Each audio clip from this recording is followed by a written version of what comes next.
Kampanye secara umum adalah serangkaian upaya atau tindakan terorganisir yang dilakukan oleh individu, kelompok, atau organisasi untuk mempromosikan atau memperjuangkan suatu tujuan tertentu kepada halayak umum.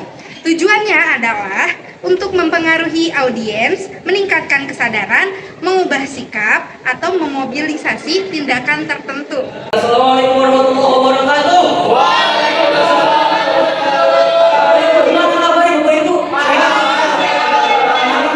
Kita dari paslon nomor 1, Presiden Republik Indonesia hukuman tegak. Terus nanti awak saya Bapak Ibu ya. Oke. Asal dulu kenalin. Saya Alfi sebagai paslon nomor 1 sebagai presiden. Teman saya ini siapa? Ya. Nah, kami punya visi misi nih, mau tahu nggak? Apa tuh? Mau tahu? Nah, visi misi kami itu terwujudnya Indonesia yang unggul, adil dan berdaulat bagi semua. Dan visi kita yaitu menegakkan hukum dan HAM. Yang kedua, meningkatkan kualitas pendidikan. Dan ketiga, menegaskan bahwa hukum tidak bisa diubah oleh kekuasaan.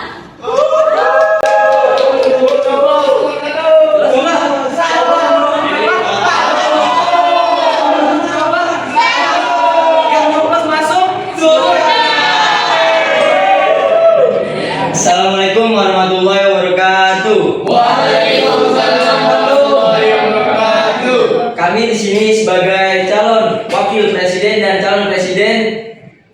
Nah, nama saya Aliman Firdaus sebagai calon presiden.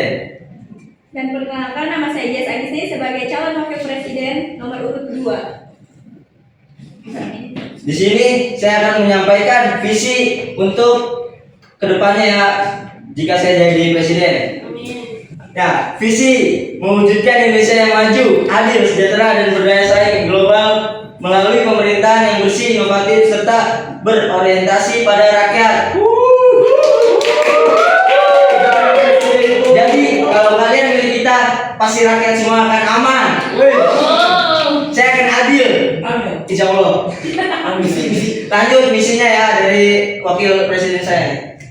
Ya, lanjut ada misinya. Yang pertama yaitu meningkatkan kesejahteraan ekonomi rakyat, yaitu mendorong pemerataan pembangunan hingga ke desa dan daerah terpencil, memperluas lapangan kerja melalui penguatan UMKM dan industri kreatif. Lalu yang kedua misinya ada reformasi pendidikan dan peningkatan kualitas SDM, menjamin akses pendidikan berkualitas gratis dan merata untuk semua anak bangsa. Dan yang terakhir ada pembangunan kesehatan yang inklusif dan terjangkau, yaitu memperkuat layanan kesehatan dasar hingga puskesmas, menjamin BPJS kesehatan yang mudah, cepat, dan berpihak pada rakyat. Nah, buat kalian semua yang mendukung paslon nomor 2, nanti saya akan memberikan serangan fajar dan dijamin akan makmur.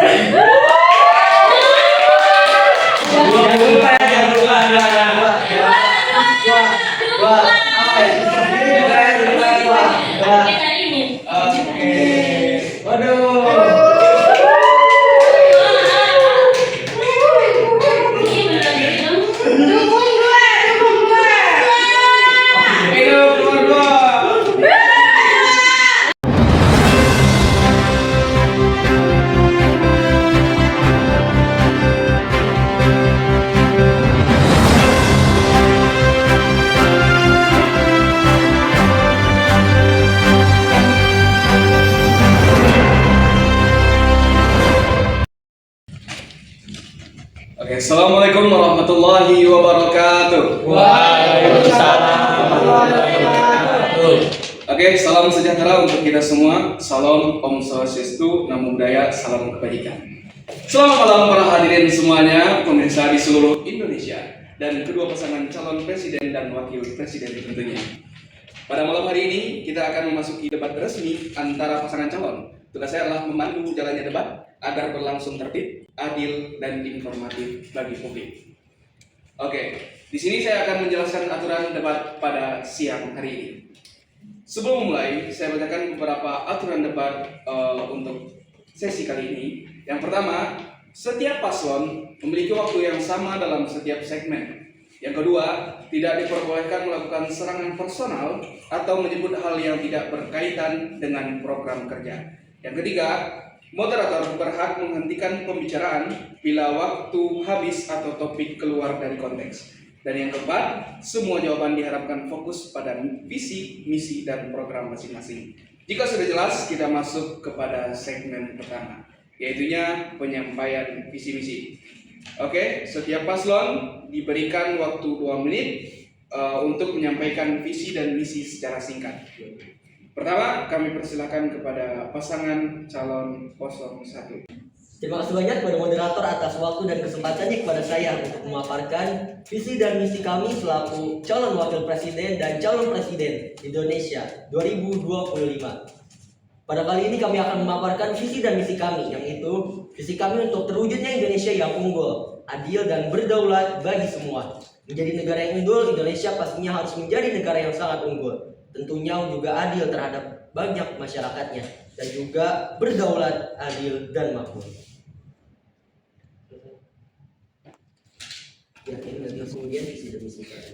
Kemudian misinya yaitu menegakkan hukum dan HAM serta memberantas korupsi tanpa tebang pilih. Yang kedua, meningkatkan kualitas pendidikan serta memajukan kesejahteraan sosial. Dan yang ketiga, menegaskan bahwa hukum tidak bisa diubah oleh kekuasaan. Terima kasih kepada paslon 01 yang telah menyampaikan visi dan misi secara lugas, tajam, dan tentunya terarah. Oke, berikutnya kami persilakan kepada pasangan calon 02 untuk menyampaikan visi dan misi dalam waktu 2 menit setelah kalian berbicara. Saya sebagai calon presiden nomor urut 2, saya akan menyampaikan visi untuk saya ke depannya ya. Saudara-saudara sebangsa dan setanah air, Indonesia adalah negara besar dengan potensi luar biasa. Namun potensi itu hanya dapat terwujud jika kita membangun pemerintahan yang bersih, ekonomi yang kuat, pendidikan yang merata, dan masa depan yang berkelanjutan. Saya hadir di sini untuk membawa visi Indonesia maju yang berkeadilan, Indonesia yang tidak hanya tumbuh, tetapi juga memastikan setiap rakyat merasakan manfaatnya. Nah, visi saya 1, mewujudkan Indonesia maju yang berkeadilan, berdaya saing, dan berkelanjutan untuk semua. Visi ini menggambarkan arah besar yang ingin dicapai Indonesia dalam jangka panjang. Makna Indonesia maju bukan hanya dilihat dari pertumbuhan ekonomi semata, tetapi dari kualitas hidup rakyatnya, kestabilan politik, keadilan sosial, pemerataan bangunan, serta kemampuan bangsa bersaing dalam era global. Visi ini menekankan bahwa pembangunan harus menyentuh seluruh lapisan masyarakat, bukan hanya kelompok tertentu. Berkeadilan. Kata berkeadilan berarti bahwa seluruh warga negara tanpa memandang latar belakang sosial, ekonomi, suku, atau daerah memiliki kesempatan yang sama untuk maju. Yang kedua, berdaya saing. Dalam konteks global, sebuah negara hanya dapat berkembang jika memiliki daya saing yang kuat. Daya saing ini mencakup kemampuan industri nasional untuk tumbuh, kualitas tenaga kerja yang terampil, inovasi teknologi, sistem pendidikan modern, serta efisiensi birokrasi. Yang ketiga, berkelanjutan. Pembangunan tidak boleh mengorbankan masa depan. Kata berkelanjutan menegaskan bahwa pertumbuhan ekonomi harus tetap menjaga lingkungan, sumber daya alam, serta kualitas hidup generasi mendatang. Nah, yang terakhir untuk semua. Bagian terakhir dari visi ini menegaskan bahwa tujuan negara adalah menghadirkan kesejahteraan bagi seluruh rakyat Indonesia. Nah, cukup sekian. Misinya di sini ada yaitu 1, membangun pemerintahan yang bersih dan transparan, yakni di mana memperkuat digitalisasi layanan publik untuk memberantas korupsi. Yang kedua, ada meningkatkan kesejahteraan ekonomi rakyat yang menciptakan 7 juta lapangan kerja baru melalui industri kreatif seperti UMKM digital dan teknologi hijau. Yang ketiga, ada pendidikan berkualitas dan terjangkau. Jadi di sini saya akan adakan gratis biaya pendidikan selama 12 tahun serta memperluas beasiswa perguruan tinggi. Yang keempat, ada kesehatan untuk semua. Saya akan meningkatkan layanan puskesmas dan rumah sakit daerah dengan tenaga medis yang merata. Yang kelima, ada infrastruktur merata hingga desa. Ini membangun dan memperbaiki jalan desa, irigasi, dan koneksi internet nasional. Yang keenam, ada ketahanan energi dan lingkungan berkelanjutan, yang dimana investasi besar pada energi terbarukan seperti surya, angin, dan panas bumi. Oke, cukup salah.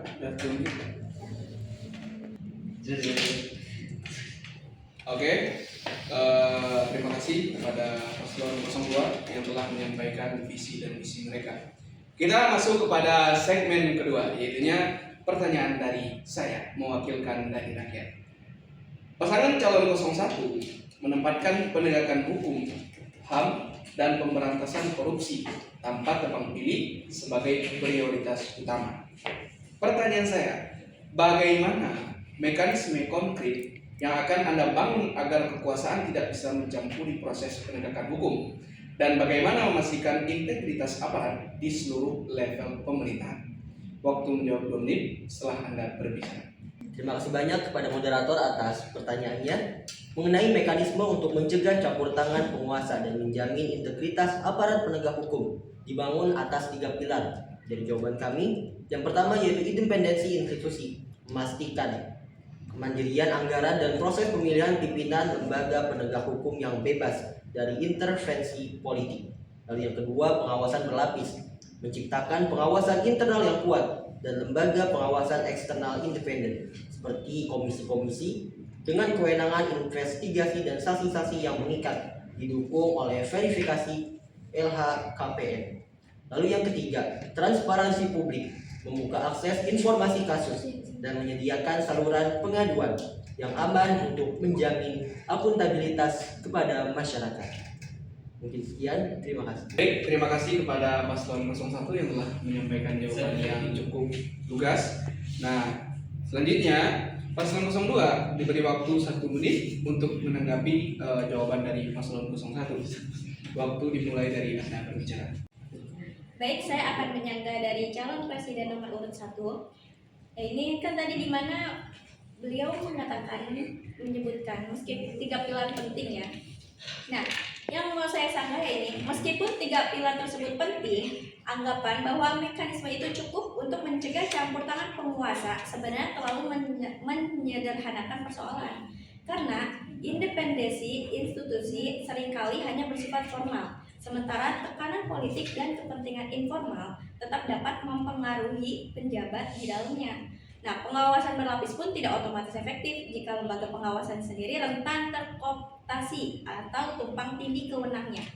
Selain itu, transparansi publik tidak selalu menghasilkan akuntabilitas nyata apabila pelapor tidak mendapatkan perlindungan kuat. Nah, dengan demikian, integritas aparat penegak hukum tidak bisa dijamin hanya melalui struktur dan prosedur formal.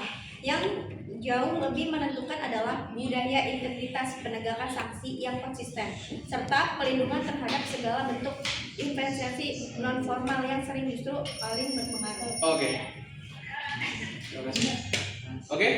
Dari paslon 02 yang sudah menanggapi jawaban dari paslon 01, kita kembali lagi kepada paslon 01 untuk memberikan respon tentunya selama 1 menit dimulai dari mereka berbicara.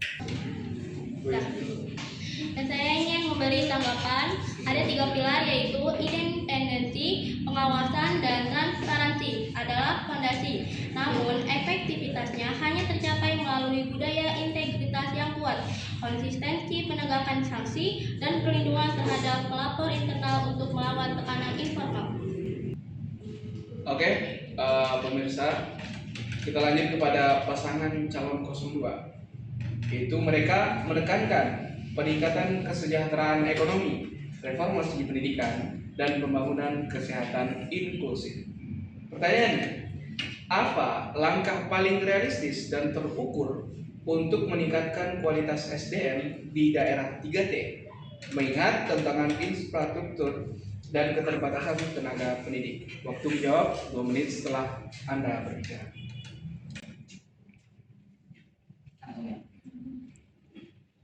Terima kasih moderator. Nah, saya akan menjawab pertanyaan tersebut. Langkah paling realistis dan terukur untuk meningkatkan kualitas sumber daya manusia di daerah 3T adalah 1. Menguatkan sumber daya manusia lokal melalui pelatihan berjenjang, yaitu guru, kades, desa, dan fasilitator. Yang kedua, menggunakan teknologi sederhana atau offline untuk pendidikan dan pelatihan agar tidak bergantung pada internet. Yang ketiga, menerapkan model pengawasan kluster, yaitu 1 penyidik mengawasi beberapa desa dengan bantuan kader lokal. Yang keempat, membangun kemitraan komunitas seperti kelompok belajar dan forum pemuda untuk menutup kekurangan tenaga formal. Yang kelima, memberikan insentif terfokus bagi tenaga ahli agar mau menugaskan dan bertahan di 3T. Yang keenam, mengembangkan vokasi berbasis potensi lokal untuk menyiapkan tenaga kerja yang relevan. Yang terakhir, menggunakan sistem monitoring sederhana berbasis foto atau video agar pengawasan tetap efektif meski penyidik terbatas. Oke, jawaban dari paslon 02. Saya persilakan untuk paslon 01 memberikan tanggapan. Diberikan waktu 1 menit untuk menanggapi, dimulai dari Anda berbicara.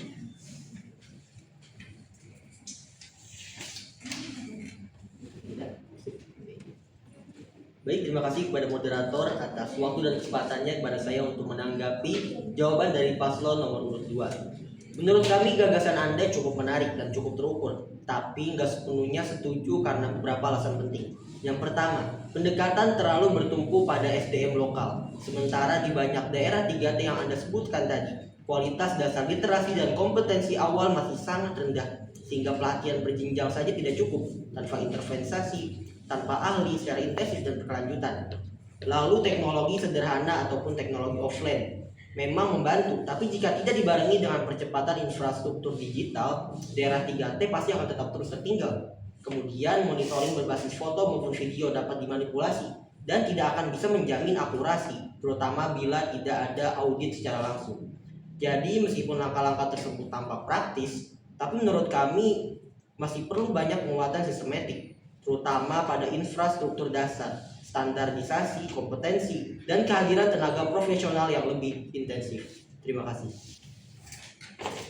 Oke, saya persilakan untuk paslon 02 memberikan respon atas tanggapan dari paslon 01. Waktu diberikan 1 menit setelah Anda berbicara.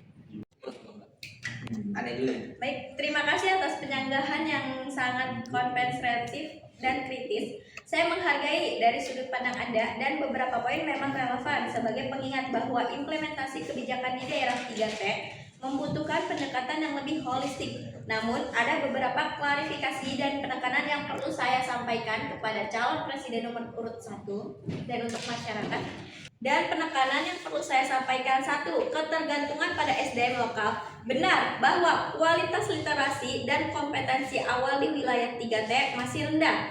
Namun, pendekatan pemberdayaan SDM lokal bukan dimaksudkan menggantikan tenaga ahli, melainkan menciptakan struktur regenerasi agar ketergantungan pada tenaga eksternal tidak berkepanjangan. Dan yang kedua ada keterbatasan infrastruktur digital, yang dimana poin Anda valid bahwa teknologi sederhana atau offline tidak bisa menjadi solusi permanen.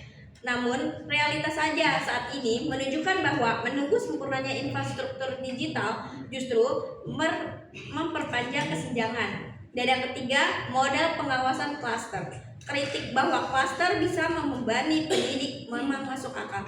Namun, desain klaster yang saya maksud bukan menambah beban, melainkan merapikan alur pengawasan dengan membagi fungsi administratif kepada kader lokal dan fungsi verifikasi kepada tenaga profesional.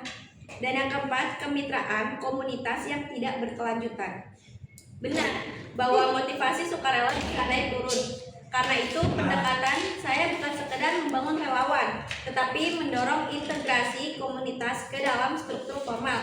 Misalnya melalui PKBM, BUMDes, atau skema penyuluh desa. Yang kelima, insentif tenaga ahli. Saya sependapat bahwa insentif finansial saja tidak cukup. Namun, skema yang saya ajukan mencakup aspek non-finansial seperti fasilitas dasar, keamanan, transportasi, dan jalur karir. Oke, cukup saudara.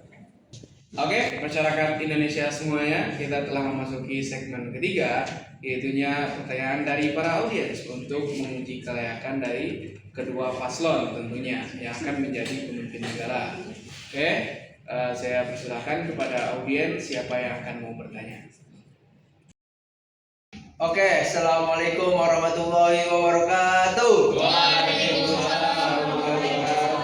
Di sini saya akan menanyakan kepada kedua calon presiden dan wakil presiden bagaimana cara dan strategi kalian semua nih.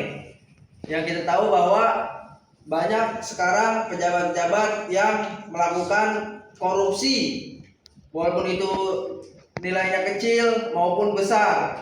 Nah, saya ingin tahu nih, bagaimana cara dan strategi Anda menghadapi pejabat-pejabat yang melakukan korupsi itu. Sekian, terima kasih. Oke, pertanyaan sangat bagus yang sesuai dengan keadaan Indonesia saat ini. Saya harap kepada kedua paslon bisa menjawab dengan lugas sebenarnya. Oke, untuk menjawab pertama, saya persilakan kepada paslon nomor 2, kepada paslon di silakan. Intinya korupsi paling efektif diberantas melalui kombinasi digitalisasi, transparansi, penegakan hukum kuat, dan pengawasan teknologi dan budaya integritas. Jadi, semisalnya ada pejabat yang membeli barang yang dimana harga barangnya itu menurut saya tidak masuk dengan penghasilan dia, maka saya akan menyuruh tim audit untuk datang ke rumahnya untuk melakukan audit. Ya, jadi misalkan dia ketahuan ternyata oh ini hasil korupsi, oke, nanti kita langsung hukum mati. Oke? Gimana? Bisa? Setuju? Oke, jawaban yang sangat menarik, tapi sepertinya agak tidak akan bisa terpakai di negara kita karena ada hak asasi manusia tentunya. Oke, mari kita lihat jawaban dari paslon 1 apakah lebih wah dari paslon 2. Kita silakan kepada paslon 1. Baik, terima kasih banyak pada moderator atas kesempatannya. Pertanyaan yang cukup menarik dari saudara Ahmad selaku audiens mengenai koruptor itu harus diapakan ya, betul saudara ya? Betul. Mengenai koruptor ini harus diapakan sebagaimana dengan visi kami, yaitu penegakan hukum tanpa pandang bulu. Bagaimana hukum harus ditegakkan tanpa pandang bulu? Koruptor betul-betul harus dimiskinkan. Koruptor harus diberi efek jerak dan pengadilan yang khusus untuk korupsi, yaitu proses cepat, transparan, dan terukur. Kemudian hukum yang memberikan efek jerak. Kemiskinan bagi koruptor itu sangat harus dilakukan karena dengan pemiskinan koruptor pasti akan memberikan efek yang sangat jerak pada mereka. Mungkin sekian, terima kasih. Oke, jawaban yang sangat menarik.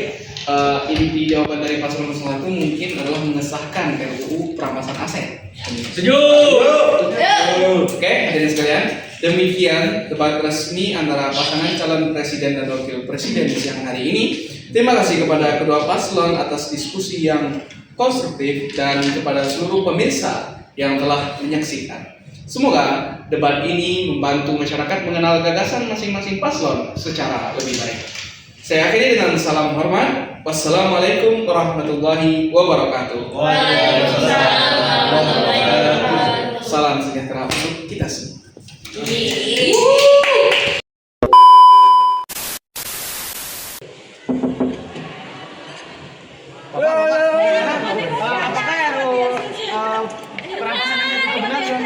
Ya betul. Setelah kami akan menjadi presiden, Jangan lupa ya kalau nomor panggilan sebagai wakilnya saya akan mendukung nomor 1 ya. Jangan lupa. Oke Bapak, siap. Terima kasih Bapak. Oke Bapak. Ya, terima kasih. Dan apakah habis itu? Ya, bikin. Iya, benar. Sabar, ini belum. Sama Bapak. Oke, bagaimana dengan hukuman mati bagi para koruptor? Kejar supaya. Sudah. Oke Bapak. Mati Pak. Bacokin. Ya,